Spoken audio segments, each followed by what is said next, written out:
മാന്യ പ്രേക്ഷകർക്ക് നമസ്കാരം. ഞാൻ ആസ്ട്രോളജർ മോഹൻദാസ്. 2026 വ്യാഴമാറ്റ ഫലപ്രവചനങ്ങളിലേക്ക് ഏവർക്കും സ്വാഗതം. ഇപ്പോൾ ഇവിടെ പറയാൻ ഉദ്ദേശിക്കുന്ന നക്ഷത്രം രേവതി നക്ഷത്രം. ജ്യോതിഷത്തിലെ 27 നക്ഷത്രങ്ങളിലെ ഏറ്റവും ലാസ്റ്റ് നക്ഷത്രമാണ് രേവതി നക്ഷത്രം.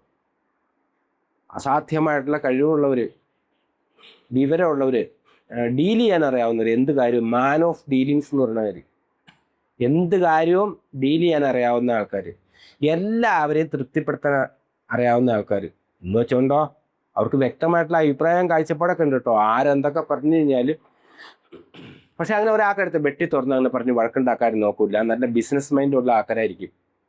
ബിസിനസ് മൈൻഡ് മാത്രമല്ല കേട്ടോ, പൊതുവെ മര്യാദയ്ക്ക് പെരുമാറാനും നിയമങ്ങളൊക്കെ അനുസരിക്കാനും ഒക്കെ കഴിവുള്ള ആൾക്കാരാണ്. സ്ത്രീകളുടെ സ്വഭാവം നല്ലതാണ്. രേവതി നക്ഷത്രക്കാരായിട്ടുള്ള സ്ത്രീകൾ വളരെ ഐശ്വര്യവതികളും കാര്യങ്ങളൊക്കെ ആയിരിക്കും. പക്ഷെ അവരെ പറ്റി വേറെ കാര്യം പറയും, രേവതി നാടിന് 70 ശീലം എന്ന് പറയും കേട്ടോ. തമാശയ്ക്ക് പറഞ്ഞതാണ്. എന്താ വെച്ച് കഴിഞ്ഞാൽ അവരെപ്പോഴെപ്പോഴും സ്വഭാവം മാറ്റിക്കൊണ്ടിരിക്കും. ദേഷ്യം എന്നതും വഴക്കുണ്ടാക്കണമൊക്കെ പെട്ടെന്നായിരിക്കും. സ്നേഹവും വഴക്കും ഒക്കെ, കരച്ചിലും നിലവിളിയും ചിരിയും കരച്ചിലും ഒക്കെ ഒരേ സമയത്ത് കാണിക്കുന്നൊക്കെ പറയുന്നുണ്ട്. കൂടുതൽ അനുഭവമൊന്നുമില്ല, പക്ഷേ ഇങ്ങനെയൊക്കെയാണ് അതിൻ്റെ കാര്യങ്ങൾ. അപ്പോൾ രേവതി നക്ഷത്രത്തിന്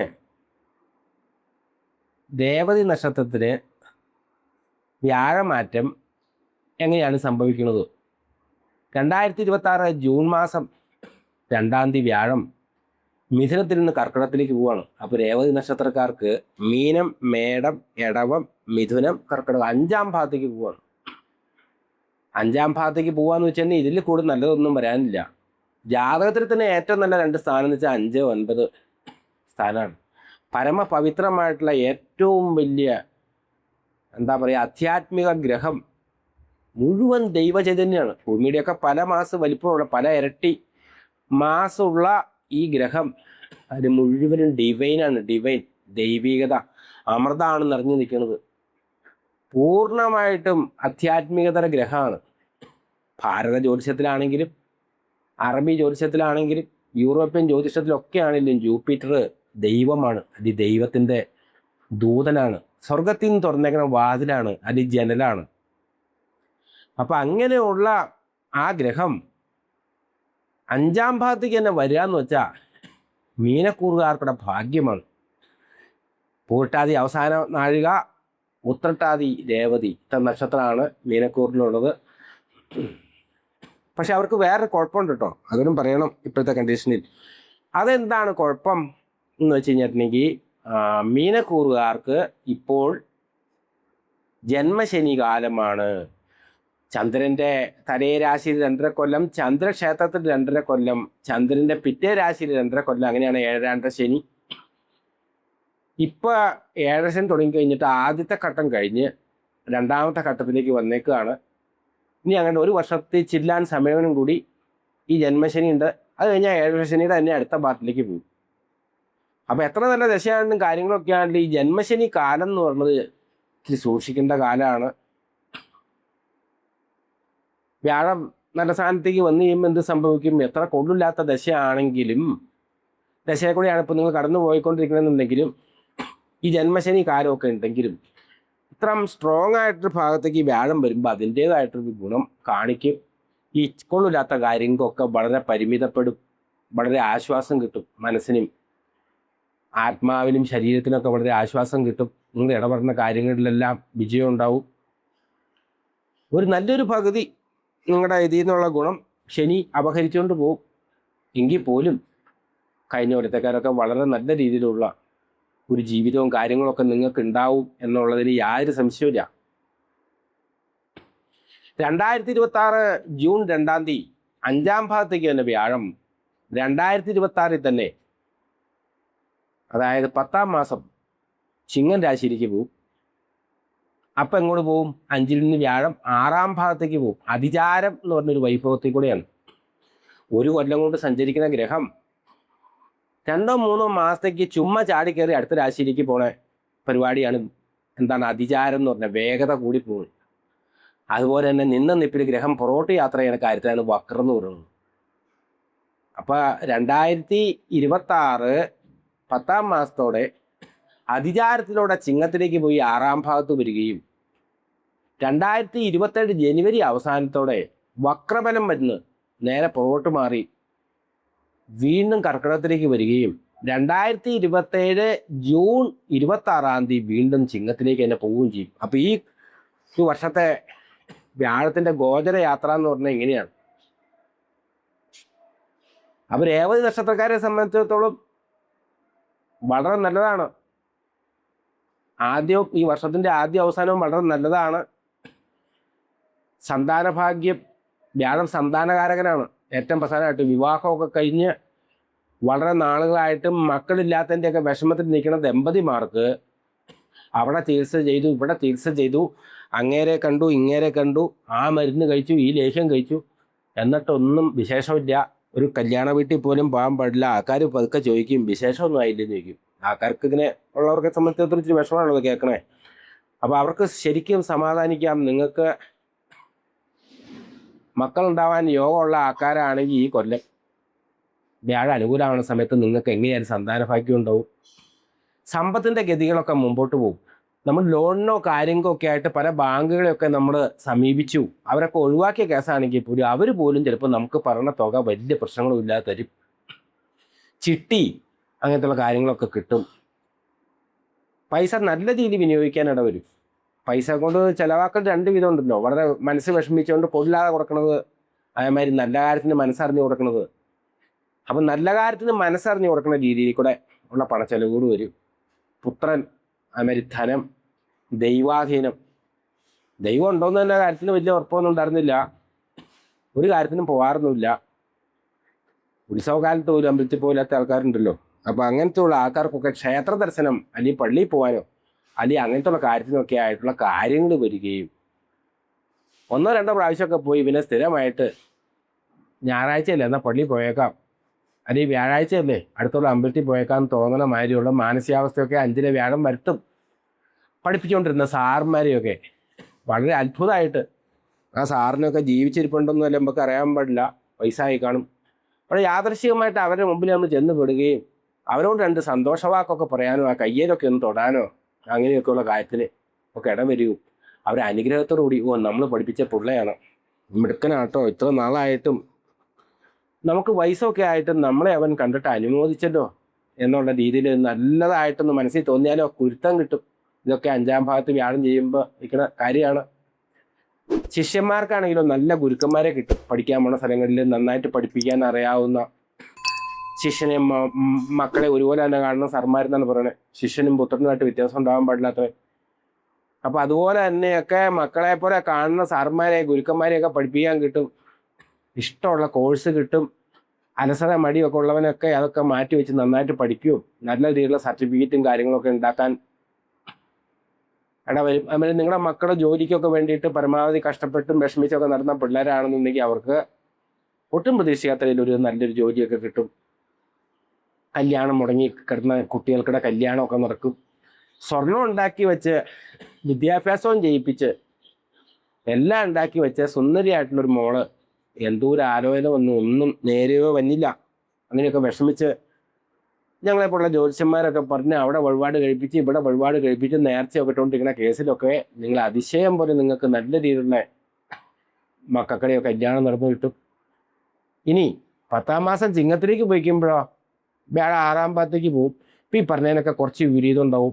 6-ലേക്ക് വ്യാഴം വരുമ്പോഴോ 6, 8, 12 കലഹത്തിന് രാശിയാണ്. നമ്മുടെ മനസ്സ് തന്നെ ഓട്ടോമാറ്റിക്കായിട്ട് ഇങ്ങനെ വിജൃംഭിച്ച് നിൽക്കും. നിസാരമായിട്ട് ആരെങ്കിലുമൊക്കെ എന്തെങ്കിലും വന്ന് പറഞ്ഞ് നല്ല കാര്യം പറയുമ്പോൾ പോലും നമ്മളതിനെ നല്ല രീതിക്ക് എടുക്കണം തോന്നില്ലാതെ വരും. വെറുതെ പറഞ്ഞ് 1, 2 പറഞ്ഞ് വളരെ വേണ്ടപ്പെട്ട ആൾക്കാരായിട്ട് ശത്രുത ഉണ്ടാവും. അതാണ് ഈ ലോകത്തേക്ക് ഏറ്റവും വലിയ ശിക്ഷ.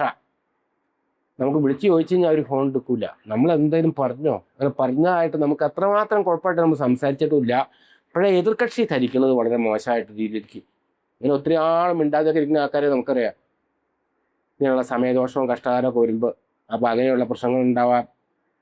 ഹോം അപ്ലയൻസസ് മേടിക്കാൻ അയൽവക്കത്തുള്ളവരൊക്കെ മേടിച്ചു. പാത്ര ചിട്ടിയാണ്, അല്ലെങ്കിൽ അത് ചിട്ടിയാണ്, ഇത് ചിട്ടിയാണെന്നൊക്കെ പറഞ്ഞുകൊണ്ട് നമ്മുടെ വീട്ടിലും വരും. അപ്പോൾ ചിലപ്പോൾ ഇൻസ്റ്റാൾമെൻ്റ് ഒക്കെ ആയിട്ട് കുറേ സാധനങ്ങളൊക്കെ നമ്മൾ മേടിക്കും. അങ്ങനെ യാതൊരു ആവശ്യമില്ലാതെ നമ്മൾ കടത്തിപ്പെടും. ഇത് നിസ്സാര കാര്യം. കച്ചവടമൊക്കെ മന്ദിച്ചിരിക്കുന്ന സമയത്ത് ചില ആൾക്കാർ ചില ഉപദേശമൊക്കെ തരും. ഉടനെ പോയി ലോണൊക്കെ എടുക്കും. ഇപ്പം എടുക്കണം ലോണ്, ആ സമയത്തൊക്കെ എടുക്കണം ലോണൊക്കെ ശുഭമായിക്കോളുന്നില്ല. ചിലപ്പോൾ ആ എടുക്കണേക്കാൾ കൂടുതൽ പൈസ പുറത്തു പോകാനുള്ള സാധ്യതയുണ്ട്. അതുകൊണ്ട് ആ സമയങ്ങളിൽ കടത്തിലൊന്നും ചെന്ന് പെടാതിരിക്കുക. അപ്പോൾ അതുപോലെ വ്യാഴത്തിനെ പ്രീതിപ്പെടുത്താൻ എന്താണ് ചെയ്യേണ്ടത്? വ്യാഴത്തിനെ പ്രീതിപ്പെടുത്താൻ പ്രത്യേകിച്ചൊന്നുമില്ല. വ്യാഴം സർവേശ്വരകാരകനാണ്. എല്ലാ ദൈവങ്ങളുടെയും പ്രതീകമാണ്. എല്ലാ ദൈവങ്ങളുടെയും പ്രതിപുരുഷനാണ്. എല്ലാ ദൈവങ്ങളുടെയും സാന്നിധ്യമാണ്. എല്ലാ ദൈവങ്ങളുടെയും അനുഗ്രഹവുമാണ്.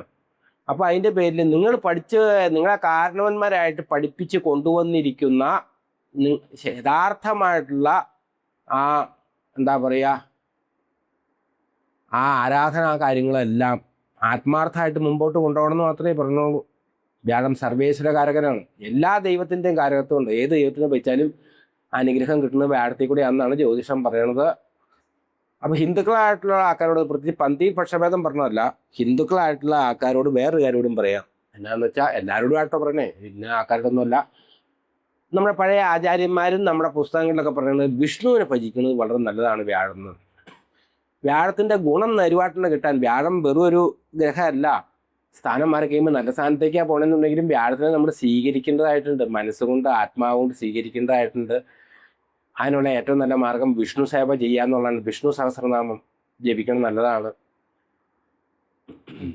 ഈ ഭാഗവത സപ്താഹമൊക്കെ നടക്കുന്നത് പോയി പ്രഭാഷണങ്ങൾ കേൾക്കണതും പ്രസാദ ഊട്ടിലൊക്കെ പങ്കെടുക്കണം എന്നല്ലാണ്ട് പ്രസാദ ഊട്ടിന് വേണ്ടി മാത്രമായിട്ട് പോകരുത്.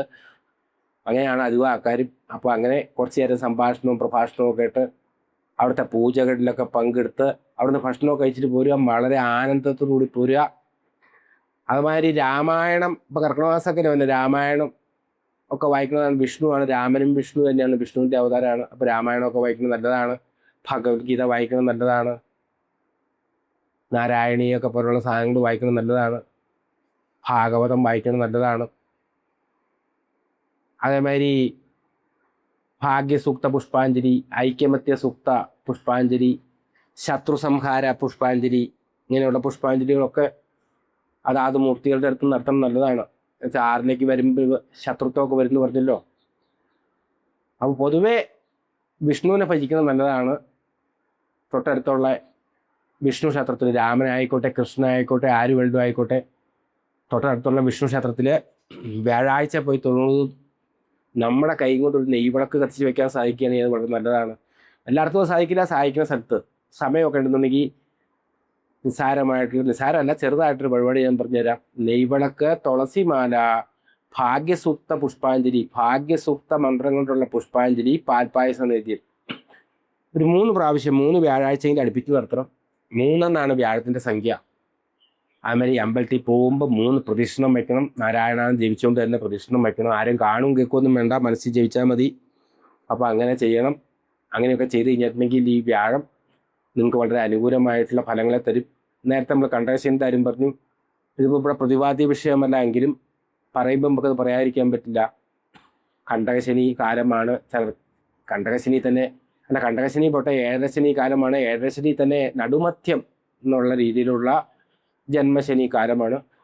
ഒരിക്കലും അവോയ്ഡ് ചെയ്യരുത്. പ്രത്യേകിച്ച് ജാതകം ഇച്ചിരി മോശം കൂടിയാണെങ്കിൽ പറയുകയും വേണ്ട. അപ്പോൾ ഒരിക്കലും നമ്മൾ അവോയ്ഡ് ഒന്നും ചെയ്യരുത്. നമ്മൾ പരമശിവൻ്റെ അമ്പലത്തിൽ പോയിട്ട് മൃത്യുഞ്ജയ പുഷ്പാഞ്ജലി കഴിക്കുന്നത് നല്ലതാണ്. അതായത് വിളക്ക്, കൂവളമാല, മൃത്യുഞ്ജയ പുഷ്പാഞ്ജലി, ധാര. വിളക്ക്, കൂവളമാല, മൃത്യുഞ്ജയ പുഷ്പാഞ്ജലി, ധാര.